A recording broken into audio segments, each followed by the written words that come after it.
maghanap buhay. Pag hindi sunog. Pag ano, anong hindi sunog?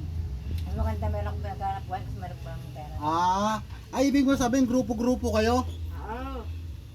Yung asawa ko sa talim yan. Mga kaboyset, siya nga pala po si Ana. Ano palidan mo? Nangayan. Ano Oh, ba yung kapal Sungayan. Sungayan. Sungayan.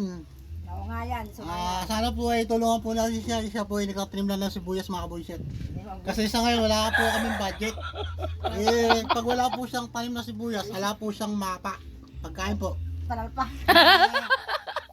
Sa ngayon po nakikikain ngayon siya sa amin ng sopas. Kasi nadampot lang po namin siya doon sa daan. Baka maniwala sila. Tsaka po isa pa, parang nawawala na siya sa sarili niya kanina. Kaya ngayon nakakain, medyo tuminutino. Kaya yun po. Karab, wala ka pa rin si Gino. Tignan ka. Ayaw po naman kaya kausap.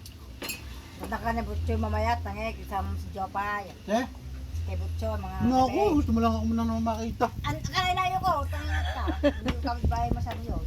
Marayaw sa kanya.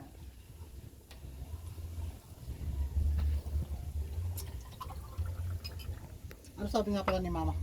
Ano na siya mama?